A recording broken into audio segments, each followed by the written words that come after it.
अब आप देखिए, मैंने कहा यार यहाँ भी दो इक्वेशन है, दो वेरिएबल है, तो मैं क्या करूं? तो बच्चों ने कहा जेड को जीरो मान लो, वहां से हमने मान लिया। जेड अगर जीरो है तो एक्स प्लस वाई बराबर कितना आ गया? 13। एक्स प्लस वाई कितना आ गया? 13। जब से माइक लिया एक अलग ही लुक आता है ना, वरना तो सबके वो मोटे मोटे से माइक चेहरे को खराब कर देते हैं। और जब से मैंने लिया, काफी यूट्यूबर का मुझे मैसेज भी आया कि इसका लिंक भेज दो, बट यही नहीं अवेलेबल, सिंगल पीस था। एक्स प्लस वाई 13, उसके बाद x square plus y square बराबर 69, ये चीज ठीक है, बराबर 69। ठीक है, तो हमने क्या किया भाई, जेड को जीरो किया था, तो आपने देखा कि ये एक्स वाई है, जेड तो खत्म ही हो गया। यानी अब जो सिर्फ निकालना है वो एक्स वाई का मान निकालना है, कि अगर एक्स वाई पता लग गया तो बात बन जानी है। तो बना देते हैं बात, इसका स्क्वायर कर दिया हमने, कुछ नहीं किया। X square plus y square plus 2xy बराबर 169, बराबर 169। ठीक है, तो मैंने कहा कि ये कितना दिया हुआ है सवाल में, तो आपने कहा ये दिया हुआ है 69, 69 प्लस 2xy बराबर 169। ठीक है, तो 2xy कितना है? 100, xy कितना आ गया? 50। यही उत्तर है। किसी बच्चे का आ रहा था 50, काफी सारे लोगों का 50 आ रहा है, काफी सारे लोगों का 50 आ। पे बात की जाए, ये बात भी है, हमेशा से मैं शादी प्यार मोहब्बत पे बात करता रहा हूं, क्योंकि काफी ऐसा नहीं, मेरा खुद का अनुभव है, मैं हमेशा एक बात कहता हूं कि जिंदगी बहुत छोटी है सभी अनुभवों के लिए, इसलिए मैंने औरों के जीवन से भी बहुत कुछ सीखा है। तो देखिए, अगर मैं चाहता हूं कि कुछ टर्म जीरो हो, तो मैं ये कह रहा हूं कि बी को 5 लेने में क्या बुराई है, दो को मुझे कुछ ना कुछ लेना है। अब लड़के कहेंगे जीरो नहीं ले रहे हो, अरे जीरो ले लूंगा तुम 5 की क्यूब कर पाओगे, इतना तुम्हारा कैलकुलेशन में बूता है, लेने को तुम जीरो ले लो, ए और बी को मुश्किलें फंस जाएंगी, क्योंकि -11 आएगा, फिर 9 की क्यूब कौन करता फिरेगा। तो मैंने कहा मैं बी को लूंगा 5 और इसको लूंगा 4। आपने कहा ले ले 4 और 5, तो भैया सी कितना आ जाएगा? यहाँ सी तो बहुत खतरनाक आ रहा है, अब सी और खतरनाक आ गया, अब हम और बुरे फंस गए। सी पता कितना आ जाएगा? -19 और 17 की होल क्यूब। हाय राम दैया, देखते हैं कुछ, देखते हैं, कोई बात नहीं। सी कितना आ गया? 9 है ना ये, तो इधर जाएगा कितना हो जाएगा? 9 माइनस का 20, 20 होगा ना माइनस का, पक्का। हमने कहा ये जीरो हो गया दोनों, ये जीरो हो गए। अब आपने कहा कि -20 है तो ये -18 की क्यूब हो जाएगी। मामला फंस रहा है, तो गंभीर हो रहा है मामला, गंभीर जिसे कहते हैं। नहीं 4 और 4 8 और ये 10, फिर भी लंबी नहीं जाऊंगा मैं, ऐसे नहीं जाऊंगा भैया, मुझे नहीं बनाना जीरो। पागल हूं कि मैं जो ऐसे करता फिरूंगा, नहीं है मेरे बस की बात। मैं तो सिंपल सिंपल रखूंगा भाई, कितना कितना रखूंगा आप बता दो, नहीं जाऊंगा भैया, मुझे नहीं बनाना जीरो। पागल हूं कि मैं जो ऐसे करता फिरूंगा, नहीं है मेरे बस की बात। मैं तो सिंपल सिंपल रखूंगा भाई, कितना कितना रखूंगा आप बता दो मुझे। सी के आसपास भी, जो सी के आसपास भी रहे, बी को 7 ले लूं, कोई दिक्कत तो नहीं रहेगी। ठीक है, बी को 7 ले लूंगा, चलिए चल जाएगा।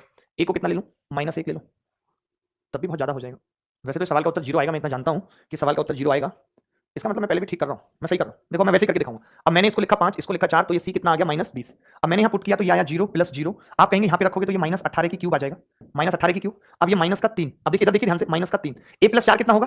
5 और 4 9। बी + 5 कितना होगा? 9। सी + 2 कितना होगा? -18। यही होगा या नहीं बताओ, होगा या नहीं? तो आपने क्या देखा कि ये -18 की क्यूब है, और ये कितना बनेगी भाई? -18, तो ये यहाँ आ गया। मुझे लगता है यहाँ 2 क्यों नहीं आया, यहाँ 2 क्यों नहीं आया, ताकि 18 की क्यूब से 18 की क्यूब कट जाती ना। ठीक है, ये 18 का स्क्वायर तो बन रहा है ना, 18 का स्क्वायर कहाँ बन रहा है? 9 81 को 3 से गुणा करेंगे, 81 को 3 एकम 3, यहाँ पे 4 आना चाहिए था फिर तो। भाई सवाल में गड़बड़ है दोस्त, सवाल में पक्का गड़बड़ लग रही है मुझे तो। अगर आप कह रहे हो तो मैं कर देता हूँ, कोई दिक्कत नहीं है, क्या पता उत्तर कुछ और आ रहा हो। +3 × 18 × 9 81। तो मैंने क्या किया, इसमें से 18 कॉमन ले लिया मैंने, माइनस का 18 कॉमन ले लिया, तो ये 18 का स्क्वायर बचेगा 324, और माइनस ये कितना बचेगा? 3 एकम 3 3 अट्ठे 24, 243।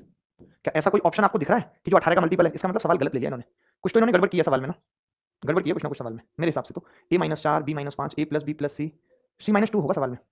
भाई आप करेक्शन कर लो, इस सवाल ने दिमाग खराब कर दिया, सवाल ही गलत है। c-2 होगा यहाँ पे, और यहाँ पे भी सब जगह माइनस होगा। मैं सवाल को करेक्ट करके पीडीएफ में डलवा दूंगा, इसको हटा दोगे, सवाल ही गलत है। पीडीएफ में डलवा दूंगा, इसको हटा दोगे, सवाल ही गलत है। ये एक तरीके से वही तो सवाल है कि a + b + c 0 हो तो a की क्यूब b की क्यूब c की क्यूब माइनस abc 0 आ जाता है, तो सवाल में गड़बड़ है। पता नहीं कौन ये टाइप करता है, मैं खून पी लूंगा, सीरियसली बता रहा हूँ, मैंने पिए नहीं कभी खून वगैरह, चढ़वाए तो है बहुत बार। ये सवाल देखो भाई आप, x की क्यूब + 3/x = 4 a की क्यूब b की क्यूब, 3x + 1/x की क्यूब = 4 a की क्यूब - b की क्यूब, 2a² - 1/2b² + 1 क्या होगा? आधा घंटा दूंगा अभी आपको चाय पीने के लिए। फिर कोई नया बच्चा जुड़ा हो जिसको नहीं पता इक्वेशन कैसे पहचानते हैं। इक्वेशन मतलब इक्वल, जितने इक्वल है उतनी इक्वेशन, तो दो इक्वेशन दो इक्वल। ठीक है, तो दो इक्वेशन थी, हमने क्या किया, एक वेरिएबल एक्स्ट्रा था, मैंने देखा x ज्यादा जगह आ रहा है, बल्कि x बदतमीज भी है। तो कुछ लोग कहेंगे बदतमीज कैसे, कभी अपॉन में आ रहा है, कभी नॉर्मली आ रहा है, कभी क्यूब आ रही है, कभी नॉर्मल आ रहा है, तो मैंने x को 1 मान लिया। जीरो तो मान नहीं सकता था भाई, x को मैंने 1 मान लिया। आपने कहा अगर आपने x को 1 माना तो 1 + 3 ये कितना आएगा? 4, और 4 से 4 कट जाएगा, ये भी कितना आएगा? 4, 4 से 4 कट जाएगा, बोलो कटेगा कि नहीं? फिर मैंने देखा कि a की क्यूब + b की क्यूब बराबर 1 आ गया। फिर मैंने देखा a की क्यूब - b की क्यूब बराबर 1 आ गया, आया नहीं आया? अब मैंने दोनों को जोड़ दिया, अब मैंने दोनों को जोड़ दिया तो b की क्यूब से b की क्यूब कट गया, 2a की क्यूब कितना आ गया? 2, तो a की क्यूब कितना आया? 1, a1 आ गया बेसिकली। यहां से मैं कह सकता हूं इस चंदा मामा में कि a1 है। आप कहेंगे a1 अगर घटा देता मैं तो b कितना आता? 0। अब अगर a1 है तो 2 - 1 और b 0 तो बटे 1, 1/1 एक उत्तर आ गया सवाल का। क्या किसी महाशय का 1 आ रहा है? एक लड़के का 2 आ रहा है, गलत है। बताओ बताओ, बोलो बोलो भाई। दो इक्वेशन है यहां पर भी, 3 वेरिएबल है, 2 इक्वेशन और 3 वेरिएबल है, तो मैंने क्या किया, उनको मैंने p को क्या मान लिया? 1 मान लिया। p को मैंने 1 मान लिया। मैंने कहा अगर p 1 है तो x कितना होगा, तो आपने कहा x 2 और y 0। जब मैंने p को 1 माना तो मुझे जो इक्वेशन दे रखी थी वहां से मैंने x और y की वैल्यू निकाल दी। अब x क्या है? 2 है तो 2 का स्क्वायर। अगर आप इन सवाल को बिना वैल्यू के भी करते हो या कोई और वैल्यू लेके भी करते हो तो भी इन सब सवालों का उत्तर सेम होगा, सवाल का उत्तर बदलेगा नहीं किसी भी स्थिति में। ठीक है, तो x स्क्वायर कितना है? 4, y कितना है? 0, तो 4 ही लिखूंगा, स्क्वायर हो गया। y स्क्वायर 2 हो गया खाली, बटे x स्क्वायर 4 - 2 हो गया, 2 से ये 2 कट गया, बराबर 4 चौक 16। 16 सवाल का उत्तर है। किसी भी महाशय को अगर इसमें डाउट है तो वो पूछ सकते हैं, कह सकते हैं। किसी भी बच्चे को डाउट है तो एक बच्चा बोलेगा 1 2 3 4 इक्वेशन है, मैं बोलूंगा वेरिएबल कितने हैं, तो 6 वेरिएबल हैं। 6 वेरिएबल कैसे हैं? P q r a b c, p q r और ए बी सी, यही वेरिएबल है। तो मैंने क्या किया, मैंने कहा अपनी मर्जी से मान लेते हैं, तो मैंने क्यू और आर को इस चंदा मामा में मैंने क्यू और आर को क्या मान लिया, 0।